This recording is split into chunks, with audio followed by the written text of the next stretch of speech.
Final deal is also dominating UK politics today with the Liberal Democrat manifesto. Now, Tim Farron hasn't yet launched the manifesto. He will do so within minutes, but we do know very large chunks of it. And absolutely, the central point is he wants a second EU referendum on the final Brexit deal. There's much else there as well. There's an extra penny on the pound to fund money for the NHS and social care services. There is the decriminalisation and sale of cannabis, which they say will raise an extra £1 billion a year. There's a big pitch to young voters. They're saying that under 21s would get much cheaper bus passes, and they would also, under the age of 21, still qualify for housing benefit. But be in no mistake, the absolute centrepiece of this whole campaign, led by Tim Farron, is about Brexit. And I quote, "Imagine a brighter future. You don't have to accept Theresa May and Nigel Farage's extreme version of Brexit that will wreck the future for you, your family, your schools and hospitals in the biggest fight for the future of our country in a generation." So that is what Tim Farron is about to say. And I'm asking you, will their manifesto clinch your vote in this general election? So if you think, thank you, Mr. Farron, I'd love another EU referendum, then call me on 0345 6060 973. If you think, oh no, not another referendum, then please text 84850. Or if you want to comment on any other aspect of the Lib Dem manifesto, and indeed how you think they're doing in this campaign, then using the hashtag Farage and LBC, tweet at LBC. Please get involved, let me know what you think, and as ever, you can watch the show live. Just go to LBC's Facebook page. Now, last night we allowed you to have your say on the Labour manifesto. Tomorrow it'll be the turn of the Conservatives. But tonight, can we please, if we can, focus on the Liberal Democrats? And I'm going to ask Tony in Heathrow what he, albeit he hasn't delivered it yet, but what he makes of what we believe Tim Farron's about to say. Well, it's lovely to speak to you, Nigel. Good evening. I've voted since I was 18, and I'm now 69. But can the Liberal Democrats be taken to court for Trade Description Act, as I believe they are not Democrats? The vote was for Brexit, end of story. So you're saying that the vote...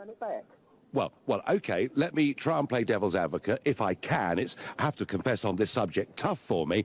But what Farron has been arguing now for the best part of a year is that we didn't vote to leave the single market. That is the argument that Farron is putting. Sorry. Why do you think we did? Because everybody, the politicians and yourself, who I listen to all the time, and I've voted for you the last few years, said this. We would leave.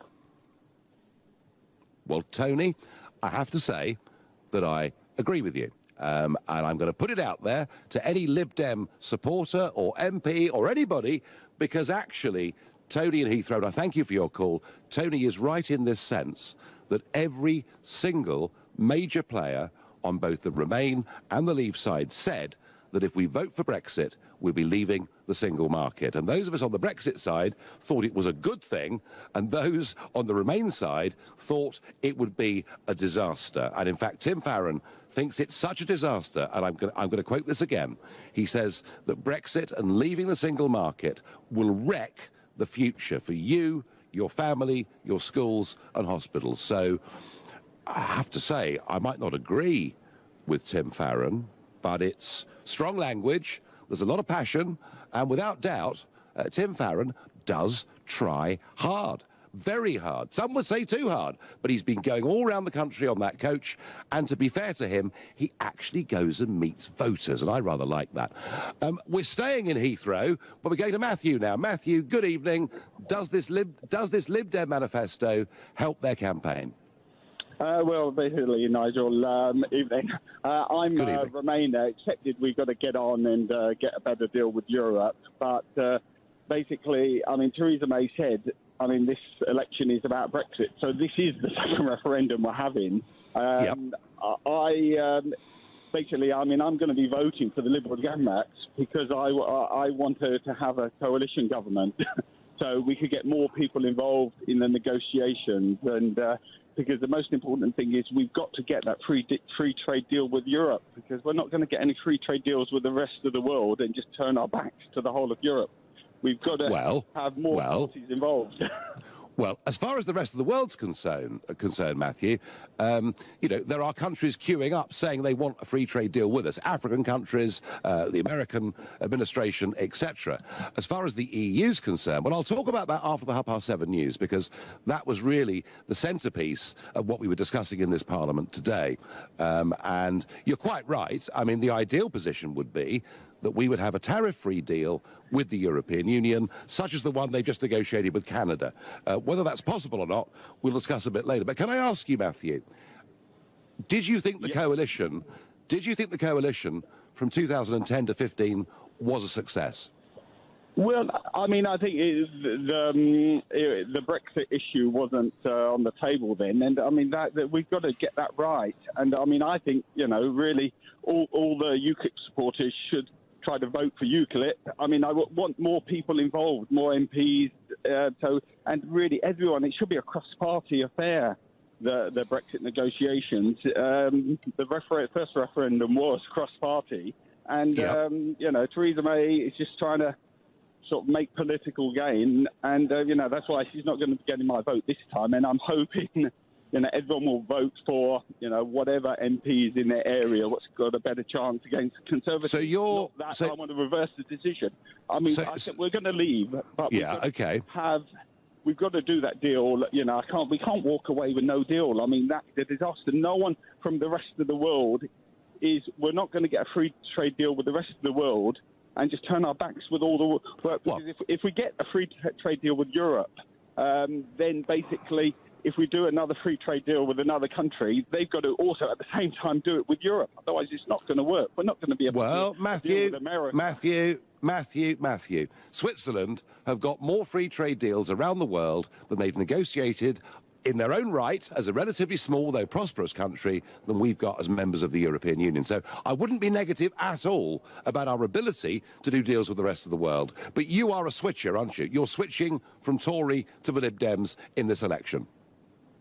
Coalition there, and you know, I really want you to be on the negotiation table as well. That's what, you know, hopefully UKIP will then get you more involved if they get more MPs, and you know, if there is a coalition, and hopefully, who knows, it might be a coalition with Conservative and UKIP if enough people vote for UKIP and the Conservatives don't get a majority. So I mean, I'm not trying to reverse the decision. No. Okay, fine. I get that. One final question for you, Matthew. Would you like us to have a referendum on whatever the shape of the deal is in 2 to 3 years' time?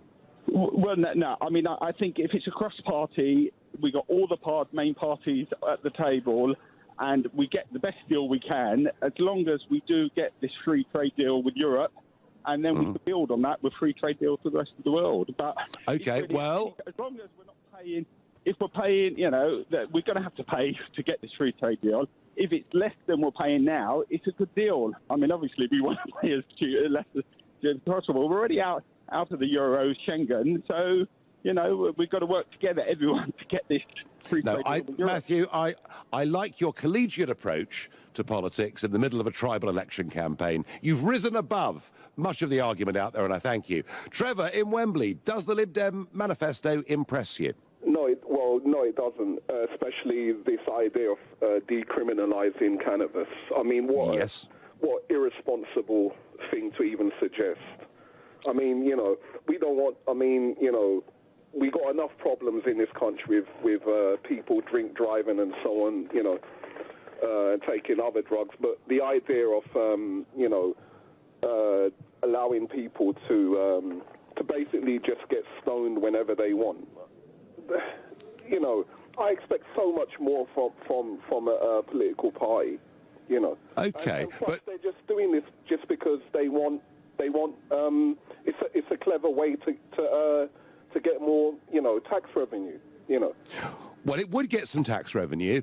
I think, Trevor, it would also be seen as a pitch to the young, as indeed are cheap bus passes for the young and housing maintenance for under 21s.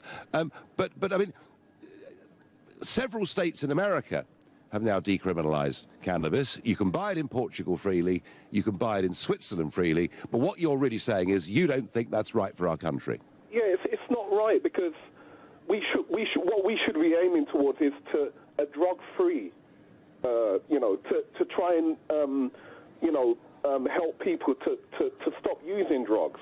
Look at the amount of people that have died from smoking tobacco. I mean, and then the strain that it puts on the NHS. They spend billions treating people with smoking-related diseases, and here you got a party suggesting that smoking cannabis should be decriminalised. It's ridiculous. It's irresponsible. But you would at least, Trevor, you would at least, because, people can buy cannabis now very easily, very freely, not just in the centre of London, in a small village in North Cornwall. If you want to buy this stuff, you can, but you're buying it from people who are criminal.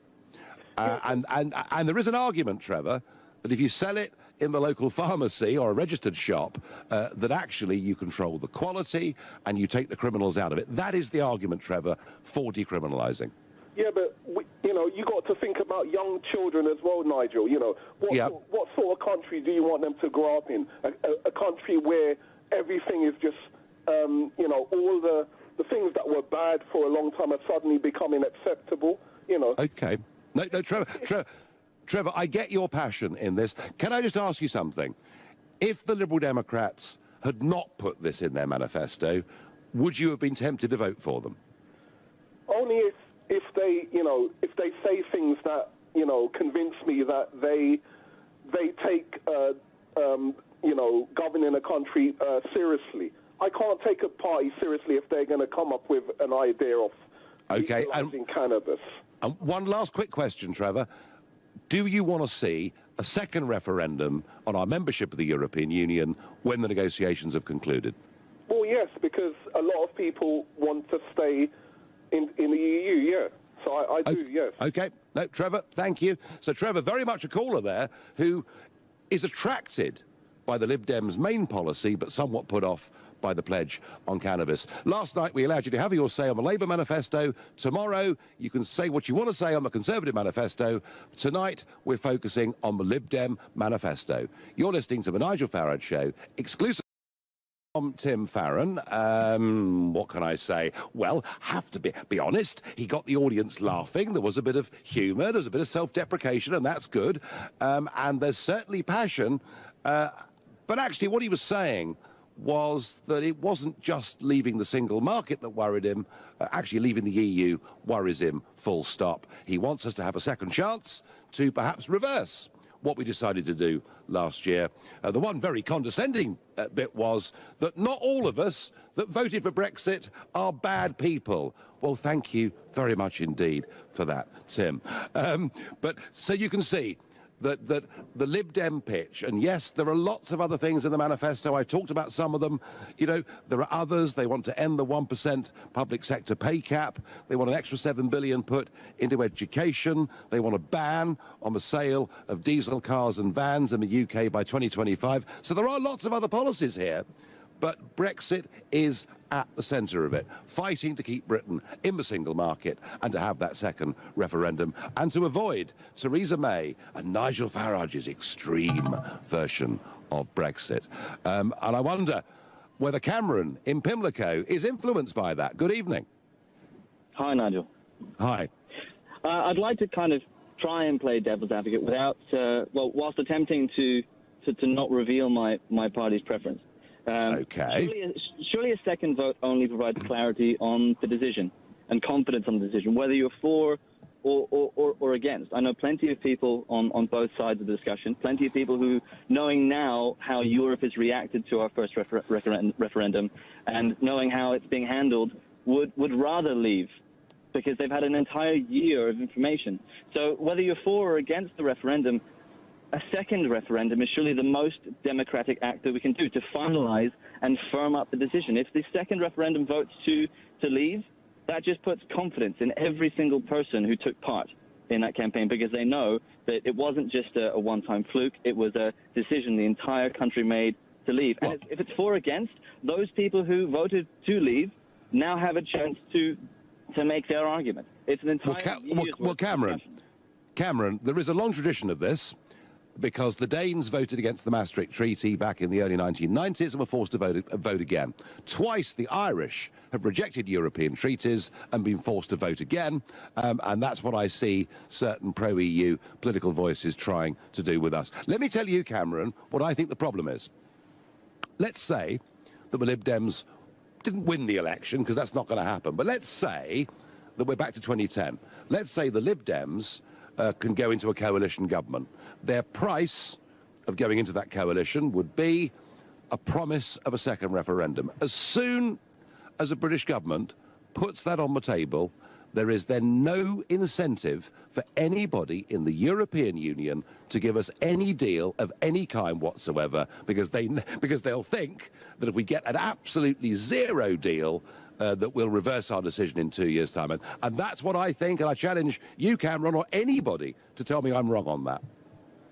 No, I would completely agree that the timing of this is not positive in any aspect. If we were to even hint towards early polls suggesting that we were going to change our minds and actually stay, that would force the EU's hand to firm up their negotiators to force that hand. Yeah. I mean, that's right. When previous callers state that someone's not democratic because they're calling for another vote, surely that is the democrat. It might not be the most correct decision. It might not be the best timing, but it is something that would reaffirm so many people who are going into this with doubt, whether they're voting on the left or the right or however it might be. I think a critic of the Liberal Democrats would say that they failed to accept the referendum result last year, and so they're asking for a rematch. As far as I was aware, last year wasn't the best out of three. Yeah, and I can't say what's right or wrong. I can't say who is correct in their decision. What I can say is that in 10 years' time, whatever the decision was, if we got it wrong in any aspect, leaving or staying, someone may have said, well, that second referendum, that might look good because we might have changed our mind. I'm not saying it's correct. I'm just saying that it's the democratic way forward. And in order to affirm the decision and create confidence with the voters and the parties alike, a second referendum would be the easiest way to set people's minds at ease. All I would say is that for those of us that wanted a chance to vote to leave, we had to wait 40 years, and now it's the other way round. They want a rematch within the space of 3 years. Cameron, I thank you for giving your very objective point of view. Charlotte in the Forest of Dean. Charlotte, are you a Lib Dem supporter? No. Right. Okay. Definitely not. Okay. I'm a Brexiter. I'm a very enthusiastic Brexiter, and having looked, well, the Lib Dem had with their manifesto out today. To be honest with you, I can't see how they are going to endear themselves to people who aren't already committed to the Lib Dem cause, because there are policies there that aren't going to attract, or in fact, they're going to repel any sensible voters, because there is nothing there for them to actually get any positive out on, because they want to they want to have a second referendum on Brexit. They still want to have immigration into this country, especially with the man children, as I call them, from Syria. the 13-year-olds who are 40. I mean that's basically what You're so cynical. You're so cynical. Oh, some of them were only 35, Charlotte. Oh, well, mere striplings then, aren't they, Nigel? Quite right. But I can't see how that's going to go, because the thing is that him and Clegg have been some kind of tag team. I mean, if you look all over the media, especially on the politics shows, they've been rolled about by all the media organisations saying, we respect the decision, but, we have to have a second referendum, or we have to, we understand, but actually we really want to remain because all these terrible things are going to happen if we don't. And I think people are getting tired of it, Nigel. I'm sick to death of it, to be quite honest with you. Because it's like Chinese water torture. It's drip, drip, drip, and people are just going to turn off. People are just going to shut off.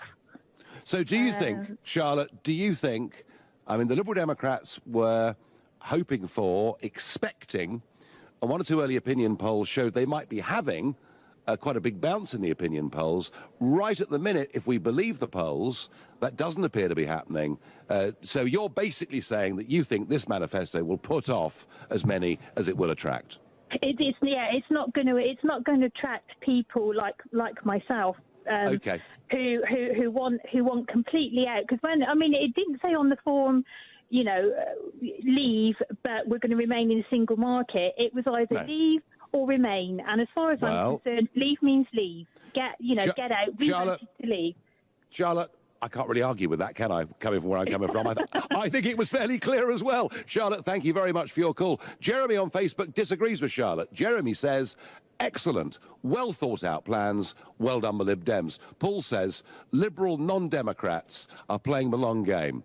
Decriminalise cannabis, second EU referendum, etc., catching the young voters. They're the up-and-coming voters. Well, they also, of course, I think would reduce the voting age to 16. So, Paul, you're right. This manifesto is a big pitch to youth, and I can see that very, very clearly. Janice says we cannot have a referendum on everything that's put on the table. Well, some people think we can. I'm going to go very quickly to Ron in Bethnal Green. Ron, have they advanced their cause, the Lib Dems, with this manifesto today? I think so, Nigel. Firstly, I want to say I'm not a man who's right into his politics. I'm just a normal working man who gets involved when I can. And now, to be honest, I'm getting a bit fatigued with it all anyway, voting every other month. But, yeah, a lot of people are, Ron. Yeah, well, the one thing that I must admit, you called earlier as objective against the cannabis legalisation. I'm all for that, but I know you like focusing on Brexit and stuff like that. But with regards to Brexit, I mean, Cameron gave us a referendum and then ducked out of when it didn't go his way, and also you stepped down as soon as I like you, to be honest with you. I think you speak sense and you speak to people like me. But you took us to the edge and then stepped down, and now I feel that Theresa May, who stepped in as a Remainer, is just going to do whatever she pleases because she is a Remainer deep down, you know what I mean? Well, you may be right. I mean, she doesn't sound like a Remainer, and we'll examine that, Ron, tomorrow night. We are clear where Tim Farron stands on all of this, and he wants a second referendum, and you do as well, and I completely understand that. Just a quick defence of myself, Ron. I haven't stepped down. I haven't gone away. I've been doing Brexit battle in the European Parliament today, and you'll hear more of it in a couple of minutes. Ron, thank you for your call. You're listening to me. Well, it's not just Tim Farron that is talking today about Brexit with passion, because the European Parliament met today to discuss Brexit. And they were all here, all the bigwigs, Monsieur Barnier, Verhofstadt, the negotiators, Mr Tusk from the European Council, and, of course, the big cheese himself, Mr Juncker from the European Commission. And this, of course, follows the Downing Street dinner. Do you remember a couple of weeks ago, Mr Juncker came to Downing Street, and within hours of the dinner finishing, he'd said all sorts of things about his host, the food, etc. This is what I had to say this morning.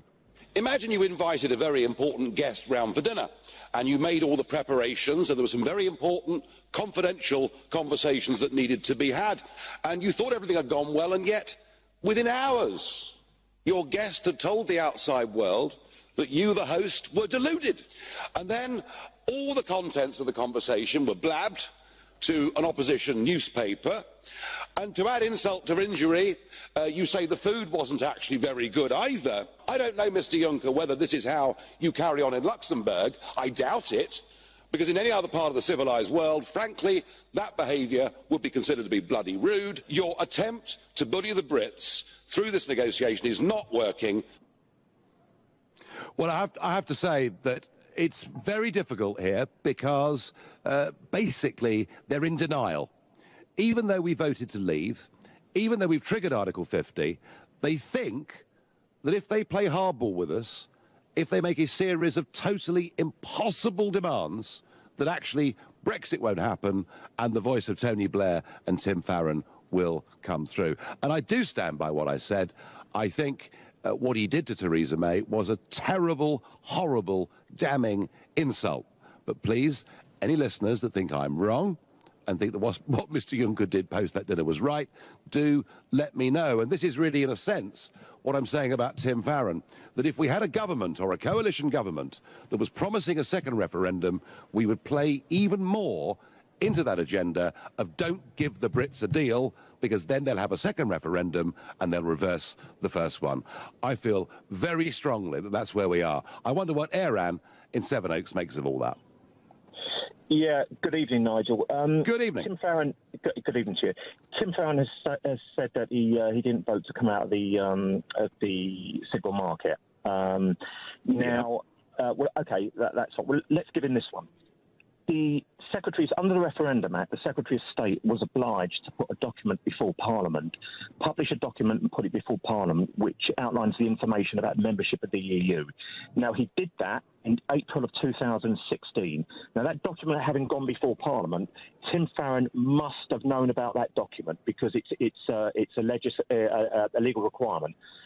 So in that document, it outlines all the membership, the criteria, the full membership of the benefits. It talks about the 4 pillars, the freedom of movement, the single market, all that kind of thing. Now, if we vote to come out of that, it talks about full membership. It doesn't talk about qualified membership or part membership. If we vote to come out, he must know that that document no longer applies. In other words, we no longer accept the terms of that document.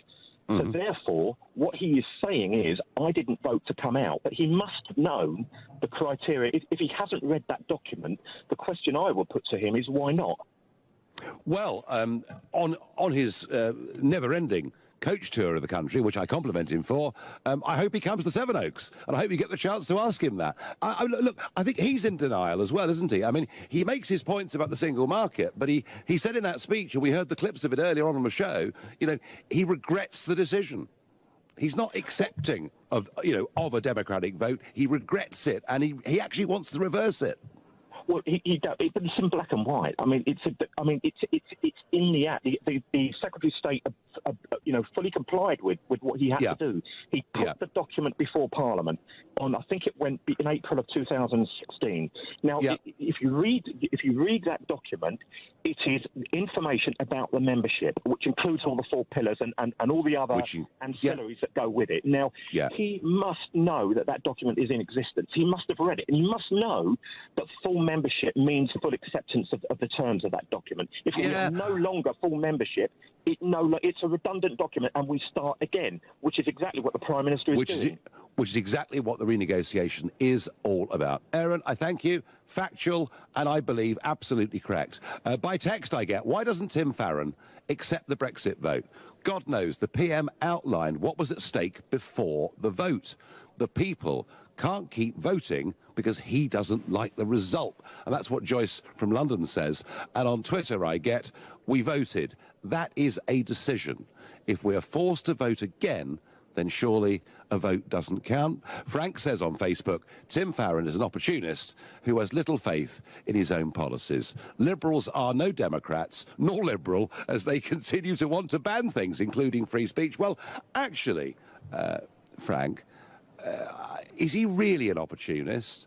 I mean, you could argue that in this election he's going for the chunk of the electorate that don't like the Brexit result. But I think, to be honest, he's always believed this. When I've met Tim Farron over the years, he, Clegg, and the others in the Lib Dems, I mean, they are fanatical believers in the European project. They were fanatical believers in Britain joining the euro. I remember debating with them, nearly 20 years ago, and we were told if we didn't join the euro, we'd be left behind. So I think actually, with this Liberal Democrat Party, since the early 1990s, whether it's Paddy Ashdown, whether it was the late Charlie Kennedy, I think they've all been very consistent that they believe in the European project. And on that, I don't think it's fair to call him opportunist. We're going to go to Simon in Bermondsey. Now, there is a well-known Simon from the Liberal Democrats in Bermondsey who was an MP. It's not you, is it? It's not me, although he does live quite close to me. Okay. Sorry for teasing. Good evening. So, does this manifesto, is this going to lead to the big Lib Dem bounce? I don't think it will, no. I think people can see straight through what he's trying to do. He says we voted for a departure and not a destination, but we can all see he's trying to reverse that decision to leave totally. And I think that it's fundamentally immoral, really, because if you consider how divided the country was a year ago, I mean, people fell out as friends, families were arguing, couples broke up. and he wants to sort of reopen all those wounds, which haven't healed yet. I mean, we still haven't left. People are still very much divided on this, and he wants to go back to that point where... Do you feel, Simon, that a year on, and yeah, you're right. I mean, look, I was in the middle of it all. You know, I know how strong passions were on both sides of it. Do you think a year on that actually those divisions are healing? A little bit. But, you know, I still sense quite a lot of bigotry out there, especially from, I mean, it was really at a height after the vote where people were calling us, you know, racist, and, you know, people were suggesting that the old people's vote shouldn't count as much because they're going to die sooner and stuff like that. It was disgusting things were coming out. And poor people. Yeah. I mean, why on earth are the working classes? Why have these poor people who don't wash very often got the vote? That was the kind of thing that we were subjected to. And I'd be interested to talk to you, Nigel, as well, because I think it's quite a strength of Theresa May that she was for Remain, and she's sort of seen that for the stability of the country, she should back the majority, even though she believes that in Remain deep down. And I don't know whether I know you're quite sceptical about her sort of conversion, but perhaps it's a good thing for a Remainer that's showing the country, look, I was for Remain, but now I'm for the stability of the country, to heal the country and make sure that we don't have, you know, riots on the street, but we're going to go with the majority. Well, Simon, I've said twice on this show that we're not discussing the Conservatives tonight, but you put so much bait down that I can't resist it. Look, if she is a genuine convert to Brexit for reasons of democracy, stability, respecting people's views, and she can now see the advantages, then that is tremendous. If, however, she is deep down a Remainer, and one previous caller tonight suggested that too, and she's doing this to win votes in an election and doesn't deliver the kind of Brexit people thought they were voting for, then wow, politics could be very interesting in a couple of, in sort of 2 or 3 years' time. So, Simon, you're unconvinced by this Lib Dem manifesto, and you kind of think they're not going to go far in this election, yeah? That's right, yeah, and I think that, Jeremy Corbyn has basically said that he's going to leave. I mean, he hasn't come out and said he's going to leave, but his policies about nationalisation can only be done if you leave anyway. And of course, yes. Yeah. So you think, well, the one thing I suppose we can say, Simon, about Tim Farron's manifesto is that it is utterly distinct and clear. There is no confusion on the biggest issue of this election, where the Liberal Democrats stand. And I thank you very much indeed for your call. Right now, you're listening to The Nigel Farage Show, exclusive on my show. I've been listening to what you've got to say about the big issues. Well, next week, I'm going to come out and try and meet some of you face to face. We're going to be doing a road show up and down the country, and I'm going to be in Manchester on Monday, Birmingham on Tuesday, Newcastle on Wednesday, and Glasgow on Thursday. I want to hear from you, and if you've got a big burning issue you want to share with the nation, then try and get yourself involved with our studio audience. To book tickets, go to lbc.co.uk and be part of the conversation. That's the Nigel Farage Roadshow, all next week, only on LBC.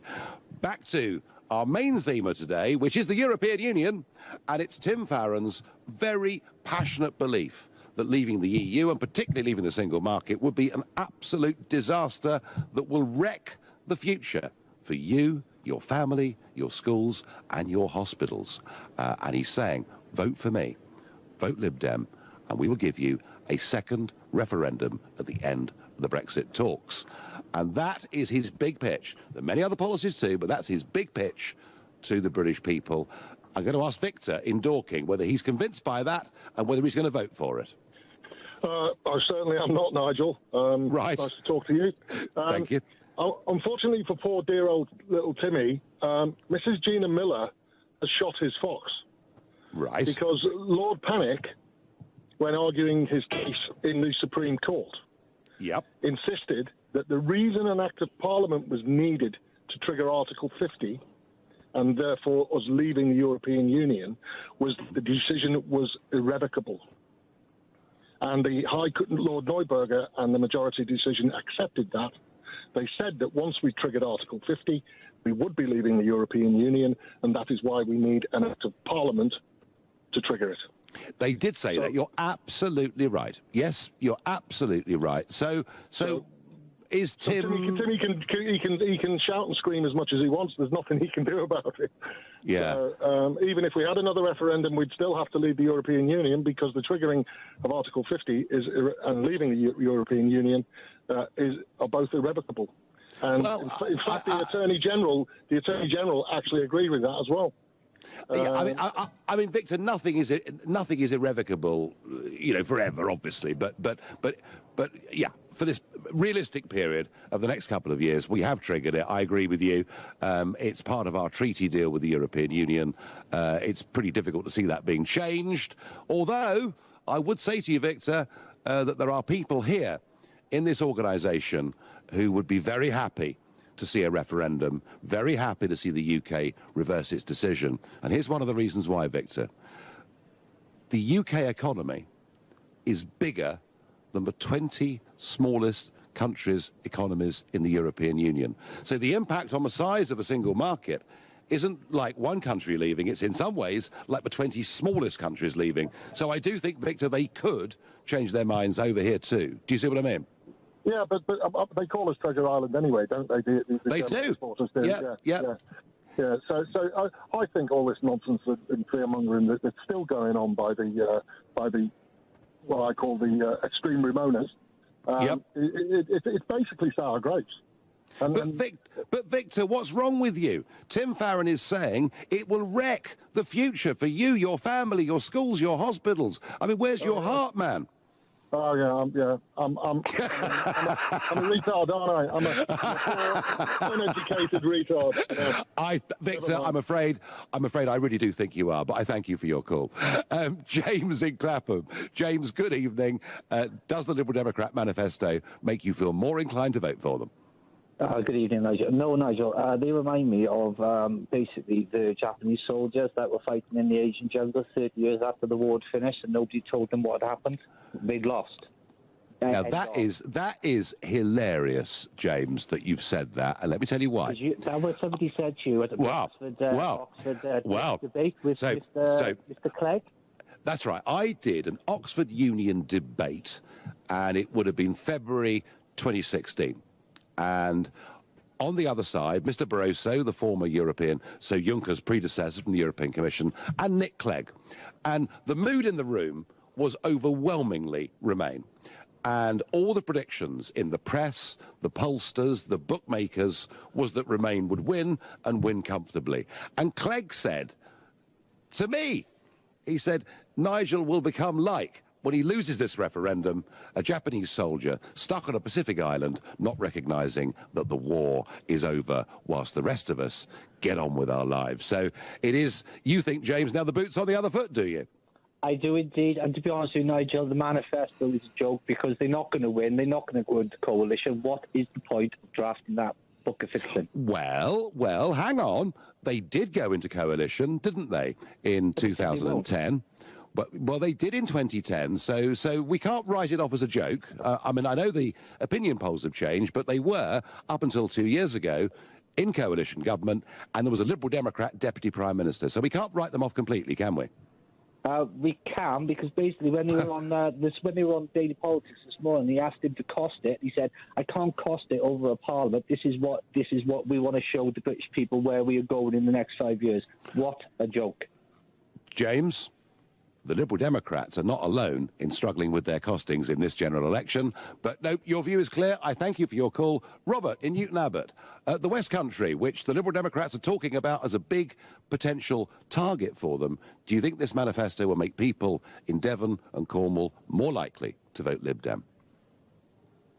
Good evening, Nigel. Thank you for taking my call. I'm actually originally from Dudley, and thank you very much for coming over there to explain it all to us last year. Well, I enjoyed it. I always love going to Dudley. But you're in Newton Abbot now, Robert, and voting there, I guess. I've moved down here to be with my kids in this place, but I still go back to Dudley, so I'm a double city person. About this second referendum, of course. Yeah. Yes. In negotiation, then you don't offer a way out for the opposition, you most certainly keep your cards close to your chest and walk away. Second referendum just tells them they can say what they want. They deliberately want to make sure they give you a horrible choice. So they need a second referendum, and as he's saying, if we do and we vote to go back in, then that's fine. Yeah, I mean, exactly. I suppose, Robert, I mean, I'm with that because I've been arguing tonight that if there was the prospect of a second referendum, we would get nothing from these people here at all, and they would very much hope, in the light of that, we'd reverse our decision. So I think it's completely against the national interest to offer a second referendum for those reasons, but Tim Farron clearly believes that it's in the national interest to reverse that referendum last year. So at least he's being, I mean, you know, he may be in denial, but at least he has been consistent politically over the years where he stands on the European question. Okay, yeah, absolutely. Yeah, he's a good man, and Corbyn's a good man. You know, we're surrounded by good people taking the wrong decision here. But I think the thing is, people don't want to have that second referendum, because otherwise it's like we give Theresa May a completely free hand in what she does. And I know she was a Remainer before, and now she's this and that. Yeah. But it means that we don't have any say in it, and I think that makes people really scared. Well, but I repeat the point. If Theresa May was to change her mind tomorrow and say there's going to be a second referendum, we would then realistically have no chance of getting a deal here at all. Yeah, I totally agree with that. You know, so Robert, you're not going to vote Lib Dem from the sounds of it? No, I'll vote Conservative. But actually, also, Nigel, I would say you seem to be filling a void of lack of information. You're providing information, and in my opinion, you're giving an even-handed look. Things, but what I'm saying is a lot of people actually depend on you being even-handed and giving them true information. So, well, Robert, I will do my absolute best through LBC to be even-handed, to allow both, and I respect all views. If they're sincerely held and put, I respect all views, and if we can on this show give people information and knowledge, we will try every day to do that. By text I think the question should be whether every single Brexit voter read that document. Tim Farron knew what he was voting for. That's why he voted Remain. Tom, well, come on. You know, voters don't read every document. Voters don't read party manifestos. Do you know what? They never have, and they never, ever will. And by tweet I completely agree with the caller, Trevor. We should never decriminalise cannabis. I mean, there are people that feel very strongly on both sides of that. On Facebook, Steve says 52-48 is not an overwhelming result for the Brexiteers, not like Macron and Le Pen. Now, that is an overwhelming result. Yeah, it is, although interestingly, Steve, in the first round of the French president's election, 46.5% of voters voted for strong Eurosceptics. OK, now, we've had a go. We haven't really had a chance to dissect all of the Lib Dem manifesto, but we have, I think, talked a lot about the main core point. What do I think about this? Well, we had Matthew from Heathrow on, who said he was a Conservative and he will vote Liberal Democrat because he sincerely believes the referendum last year was a mistake. And I have no doubt that Tim Farron has sincerely held this view for his entire political career. But I think the problem they've got is this. Only 22% of the population in that YouGov poll the other day said they really thought the referendum was a mistake. And that means the Liberal Democrats are fishing now in a very small pond. If they were to get every one of those 22%, they would have a storming election. But I suspect that's very, very unlikely. You've been listening to the Nigel Farage Show on LBC.